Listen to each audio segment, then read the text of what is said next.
안녕하세요. 저는 올해 40살이 된 여자입니다. 저에게는 두 딸이 있어요. 이제 초등학교에 입학을 했죠. 그리고 저는 학교에서 아이들을 가르치는 고등학교 수학 교사입니다. 현재 10년 넘게 조금 하고 있네요. 저는 제 일이 너무 좋아요. 적성에도 잘 맞고 학생들과 함께 소통하는 게 정말 재밌답니다. 저희 딸은 쌍둥이입니다. 이란선 쌍둥이라서 생긴 거는 다르게 생겼죠. 둘은 올해 처음 학교에 입학을 했어요. 그래도 둘이 사이가 너무 좋아서 다행입니다. 저는 24살 때 저희 남편을 처음 만났어요. 제 남편의 직업은 소방공무원이었죠. 그때 소방관이라고 하면 불과 맞서 싸우면서 사람들을 구하는 게 너무 멋져 보였어요. 그때 저는 임용고시를 준비하는 대학생이었습니다. 오빠와 저는 봉사활동을 하면서 알게 되었어요. 저는 주말마다 유기견 보호센터에 방문해서 봉사활동을 하는데 오빠는 봉사를 같이 하는 팀원들 중 한 명이었죠. 원래 얼굴을 알고 있었지만 말은 한마디도 나누어 본 적 없는 사람이었어요. 그런데 저는 오빠를 좋아했답니다. 정말 열심히 봉사활동은 하는 것은 물론이고 한 번도 빠짐없이 봉사활동에 참석했어요. 그리고 무엇보다 얼굴도 잘생기고 키도 훤칠했죠. 그런데 저는 오빠와 봉사활동 팀원이 된 지 6개월이 넘었지만 한마디도 해본 적이 없었어요. 봉사활동을 가기 전에 항상 오늘은 말을 꼭 걸어볼 거라고 다짐하지만 오빠 근처만 가도 얼굴이 새빨개져서 아무것도 못했죠. 저희 봉사활동 팀원은 5명이에요. 그런데 그날 하늘이 저를 도운 건지 나머지 분들이 개인 사정으로 참석을 하지 못한다고 했어요. 결국 저와 오빠 둘이서 봉사활동을 하다 보니 말할 기회가 많이 생겼죠. 다행히도 제가 물어보는 질문들을 하나도 빠짐없이 잘 대답해 주었어요. 그렇게 봉사가 끝나고 집으로 가기 전에 저는 조금만 더 오빠와 이야기를 나누고 싶었죠. 그런데 그때 긴급 전화가 와서 어쩔 수 없이 오빠는 일을 하러 갔답니다. 그런데 그날 저녁 모르는 번호로 문자가 한 통 왔어요. 민영 씨, 저 이태수입니다. 아까 먼저 가서 죄송해요. 혹시 내일 시간 괜찮으시면 점심 어때요? 저는 제가 꿈을 꾸는 것만 같았죠. 제 전화번호는 저희 팀의 팀장에게 받았다고 해요. 그래서 저는 그때부터 내일 무슨 옷을 입고 가야 할지 정하느라 잠을 한숨도 못 잤죠. 저는 약속 장소에 가서 오빠와 함께 밥을 먹고 영화도 보고 카페도 가면서 하루 종일 데이트를 했어요. 저랑 대화 코드도 잘 맞고 취미생활도 비슷해서 더 오래 보고 싶은 사람이었죠. 그렇게 오빠가 저를 집에 데려다 주면서 제 손을 잡더라고요. 저는 사실 공부하느라 연애를 한 번도 해본 적이 없어요. 그런데 이렇게 오빠가 손을 먼저 잡으니 얼굴이 터질 것만 같았죠. 그렇게 저희는 그날부터 사귀게 되었답니다. 저는 아직 임용고시를 준비하는 학생이었고 오빠는 소방관이라 출근 시간과 퇴근 시간이 정해져 있지 않았죠. 신고가 들어오면 바로 출발을 해야 해서 데이트를 하던 도중에도 신고가 오면 얼른 달려가야 했어요. 저는 시험 공부 때문에 오빠를 자주 보지도 못할 뿐더러 가끔씩 만나도 신고가 들어오면 오빠는 가야 하기 때문에 그렇게 오래 보지도 못했어요. 처음에는 저 혼자 내버려 두고 가는 오빠가 미웠지만 나중에는 일을 열심히 하는 게 멋있었죠. 그렇게 오빠가 가면 저는 집으로 돌아가 공부를 하면서 보냈답니다. 저는 시험이 얼마 남지 않았어서 공부에 열중을 했어요. 오빠가 일하는 소방서에서 제가 사는 고시원까지 왕복 2시간이 걸리는데 오빠는 제 얼굴 30분이라도 보겠다며 항상 와주었어요. 제게 헌신적인 오빠를 보면서 이번 시험은 꼭 합격하고 싶었습니다. 저는 다행히 시험을 합격했어요. 결과를 보자마자 눈물부터 나왔죠. 저는 그렇게 중고등학교 교사가 되었답니다. 처음에는 일에 치여서 이게 잘하는 건가 싶었지만 시간이 지날수록 저는 제 일에 적응했어요. 그런데 오빠는 일을 너무 열심히 했어요. 소방공무원이 불에 들어가는 일이라 항상 현장에 가기 전에 제발 살아서만 오라고 저는 항상 기도를 하거든요. 그런데 오빠는 자기 몸은 신경도 안 쓰고 오로지 사람을 구해야겠다는 생각만 해요. 저번에는 5층짜리 빌라에서 불이 났어요. 오빠를 포함해서 다른 소방관들이 건물 안에 있던 사람들을 구했죠. 그런데 다 구한 줄 알았는데 알고 보니 한 사람이 건물 안에 아직 남아있다고 했어요. 불은 점점 커지고 건물은 아예 무너지기 직전이었죠. 다른 소방관들은 들어가면 무조건 죽는다며 어쩔 수 없이 건물 안에 남아있던 한 사람을 포기해야 한다고 했지만 오빠는 고민도 하지 않고 혼자서 건물 안에 들어갔어요. 오빠가 건물에 들어가려고 할 때 동료들이 엄청 말렸대요. 들어가면 무조건 죽는다고요. 그런데 오빠는 난 죽어도 괜찮으니까 저 사람만 살리고 죽을게 라며 동료들의 걱정도 뿌리치고 불타오르는 건물에 맨몸으로 혼자 들어갔어요. 그런데 시간이 지날수록 건물은 심하게 붕괴되고 있었고 불도 걷잡을 수 없이 커지고 있었죠. 그리고 시간이 지나도 오빠는 나오지 않았어요. 다들 이 정도로 나오지 않는 거 보면 아마 건물 안에서 죽은 것 같다고 생각하고 있을 찰나에 오빠는 사람을 업고 건물을 빠져나왔죠. 원래 오빠가 사명감도 있고 자신의 일을 정말 사랑하는 사람인 건 다들 알고 있었는데 그때 일을 계기로 선후배할 것 없이 다들 저희 오빠를 존경하기 시작했다고 해요. 그런데 저는 그 이야기를 듣고 오빠가 멋있다는 생각보다 죽다가 살아났다는 생각에 너무 슬프고 미웠어요. 아무래도 목숨을 걸고 해야 하는 직업이다 보니까 하루아침에 오빠를 잃을 수도 있다는 생각에 저는 사실 오빠와 이별로 결심한 적이 있었죠. 그때마다 오빠는 저를 붙잡지 않았어요. 아무래도 자기도 제 마음을 다 이해하고 있던 것이었죠. 저희는 연애를 4년 했어요. 저는 이제 나이가 30이 다 되어 가서 얼른 결혼을 하고 싶었어요. 그런데 제가 오빠랑 결혼을 해야 할지는 망설여졌죠. 오빠는 물론 좋은 사람이고 세상에 이런 사람을 만난 게 정말 행운이라고 저는 생각하지만 오빠의 직업 때문에 고민이 되었어요. 만약 결혼을 하면 하루아침에 오빠를 잃을 수도 있을 것만 같았거든요. 그래서 결혼을 하지 않을 거면 얼른 헤어지고 다른 결혼 상대를 만나야 했죠. 오빠, 이제 나 30대 다 되어 가는데 계속 엄마 아빠가 빨리 결혼하래. 그래? 나는 우리 민영이랑 결혼해서 예쁜 아기 낳고 행복하게 살고 싶은데. 우리 결혼할까? 근데 오빠, 나는 사실 오빠 직업 때문에 결혼이 조금 망설여져. 만약에 내가 오빠랑 결혼해서 아기 낳고 행복하게 살다가 오빠가 갑자기 죽으면? 그럼 나 하루아침에 과부 되는 거잖아. 나는 그렇게 살긴 싫어. 절대 안 그럴게. 약속해. 오빠는 앞으로는 저번처럼 아무도 들어가지 않는 불길에 혼자서 들어가지 않겠다고 저와 약속했어요. 그렇게 저희는 결혼을 하게 되었죠. 결혼 준비를 하면서 많이들 싸운다고 하는데 오빠는 놀라울 정도로 저한테 다 맞춰줬어요. 혼수랑 집 그리고 가구까지 전부 다 제 취향에 맞게 맞추어 주었죠. 그렇게 순탄하게 결혼식을 올리고 저희는 신혼집에서 살았어요. 그런데 오빠는 새벽에도 전화를 받고 나가고 밥 먹다가 나가고도 그랬죠. 오빠는 나가면 거의 반나절이 지나서 들어왔기 때문에 신혼집에는 거의 저 혼자 살았어요. 이게 신혼생활이 맞나 싶기도 하고 오빠랑 결혼해도 너무 외로웠죠. 그렇게 저는 매일 오빠가 퇴근하기만을 기다렸어요. 사실 오빠가 현장에 나가면 연락이 안 돼요. 그래서 오빠가 나가 있을 동안 모르는 전화번호로 전화가 오면 전화를 받기가 너무 두려워요. 혹시라도 오빠가 일을 하다가 다치거나 죽었을 것 같았거든요. 그런데 그날도 저는 집에서 오빠를 기다리고 있었는데 모르는 전화번호로 전화가 왔어요. 저는 왠지 그날 그 전화가 그렇게 받기 싫었어요. 오빠와 같이 있을 때 모르는 전화가 오면 바로 받는데 오빠가 없을 때는 정말 받기 힘들었죠. 그렇게 저는 전화를 받지 않았습니다. 그런데 1분 뒤 똑같은 번호로 다시 전화가 왔어요. 저는 그 전화도 받지 않았습니다. 그 전화가 끊기자마자 저는 오빠한테 전화를 했어요. 그런데 신호만 가고 받지를 않는 겁니다. 그래서 한 번 더 했는데 그때 전화를 받았죠. 저는 정말 다행이라고 생각하려던 찰나에 오빠의 전화를 오빠가 아니라 모르는 사람이 받는 겁니다. 그 사람은 오빠의 동료였고 힘없는 목소리로 말을 했어요. 재수씨, 얼른 여기로 오셔야 할 것 같아요. 동료가 알려준 주소는 소방서 근처의 대학병원이었어요. 저는 가는 내내 제발 오빠 살아만 있게 해달라고 빌었죠.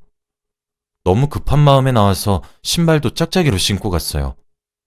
오빠는 응급실이나 중환자실이 아니라 대학병원에 있는 장례식장에 있었어요. 장례식장에 들어가자마자 오빠의 영정사진이 눈에 보였죠. 저는 정말 믿기지 않았어요. 아침에 출근하고 저녁에 보자던 오빠가 이렇게 영정사진으로 저를 마주하다뇨. 저는 들어가자마자 오빠의 사진을 보고 다리에 힘이 풀려 주저앉아 버렸어요. 오빠의 동료들은 저를 부추겨주면서 재수씨, 죄송해요. 라며 저를 의자에 앉혀주었죠. 동료의 말을 들어보면 오빠가 신고를 받고 동료들과 함께 현장으로 출동했대요. 불이 난 곳은 할머니 할아버지들이 계시는 요양병원이었다고 해요. 그런데 노인분들은 거동이 불편하셔서 건물에서 나오시는 것도 힘드시고 걷지 못하시는 분들도 계셔서 구출이 힘들었죠.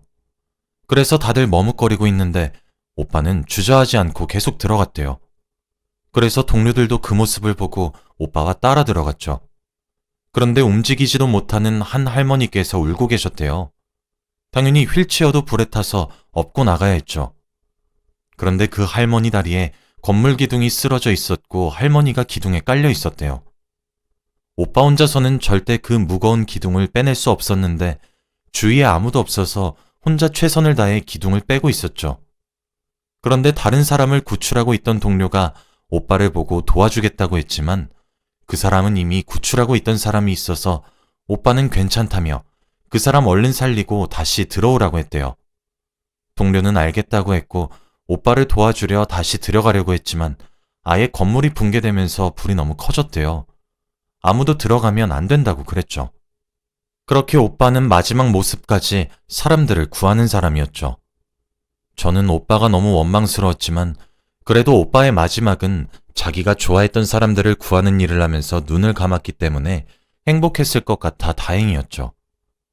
그런데 아직 시신을 찾지 못했대요. 건물의 크기도 워낙 크고 불도 너무 크게 나서 아직도 불을 끄고 있다고 했죠.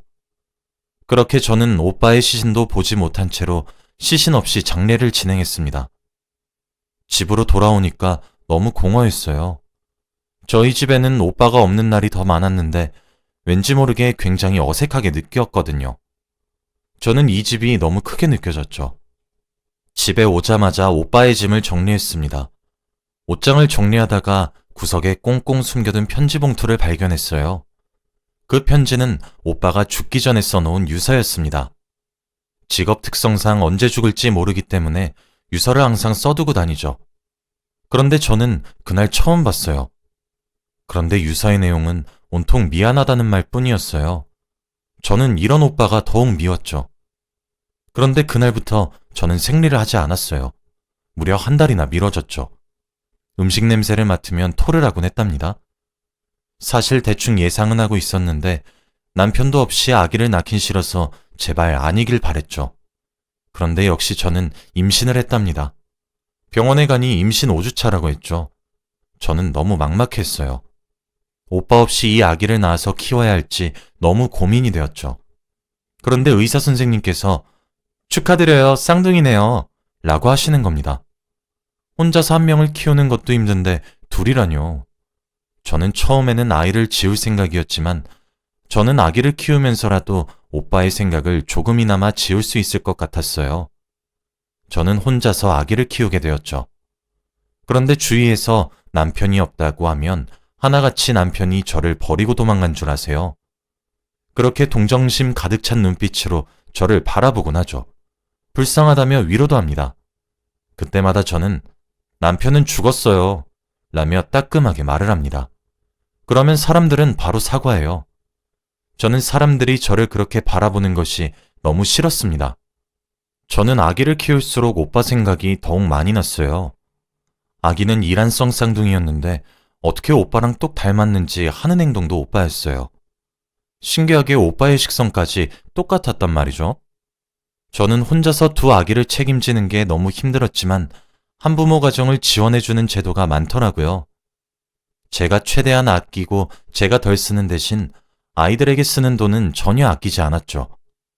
아빠 없는 아이들이라고 놀림받지 않게 하기 위해서 일부러 좋은 옷과 좋은 신발들도 많이 사주고 어릴 때부터 학원도 보냈어요.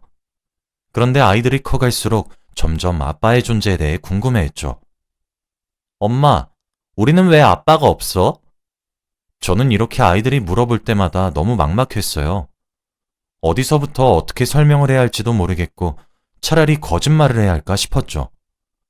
그래서 애들이 3살 때는 아빠는 잠깐 일하러 멀리 가서 딱 10밤만 자면 오실 거야 라고 거짓말을 하곤 했지만 지금은 아이들이 초등학교를 입학할 때가 되니까 10밤을 직접 세더라고요.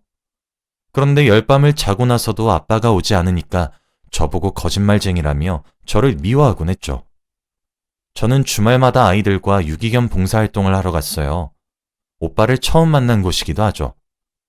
오빠와 저를 닮아서 그런지 강아지들을 너무 좋아했답니다.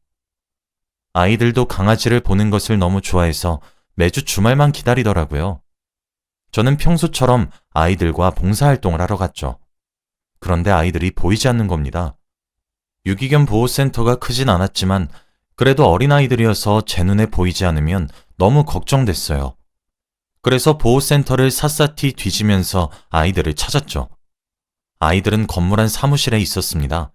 저는 사무실에 들어갔죠. 그런데 아이들과 함께 있던 사람의 얼굴을 본 순간 저는 주저앉았어요. 바로 그 사람은 죽었던 제 남편이었습니다. 처음에는 오빠를 닮은 사람인 줄 알았지만 오빠의 목에 있는 점을 보니 오빠가 확실했죠.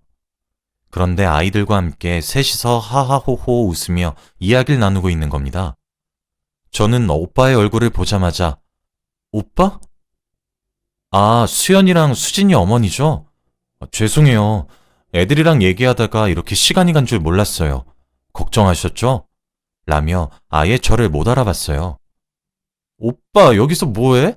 왜 살아있냐고! 오빠는 제가 무슨 말을 해도 전혀 알아듣지 못했죠.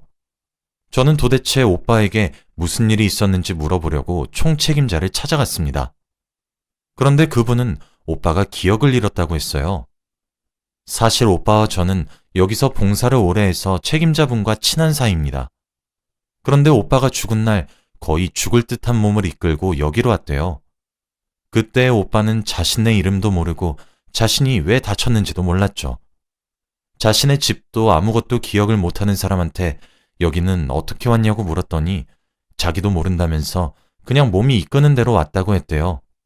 그때 총책임자분께서 심각성을 깨닫고 병원으로 가서 검진을 받으니 충격으로 인한 기억상실이라고 했죠. 아마 그때 불길 속에서 머리에 무언가 떨어져서 그 충격으로 인해 기억상실이 온 것 같다고 했어요.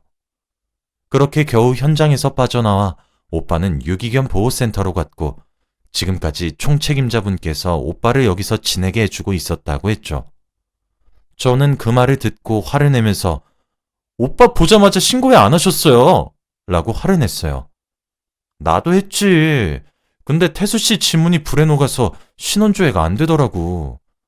나는 아내분 전화번호도 모르고 집 주소라도 알려고 해도 경찰은 조회할 수가 없다고 해서.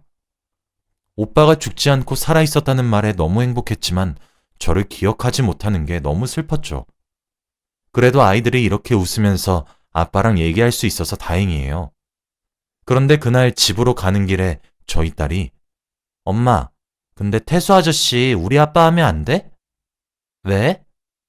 우리랑 너무 잘 맞아. 그냥 아빠 하자. 어떻게 잘 맞는데? 나 단무지 싫어하잖아. 근데 태수 아저씨도 단무지 싫어해.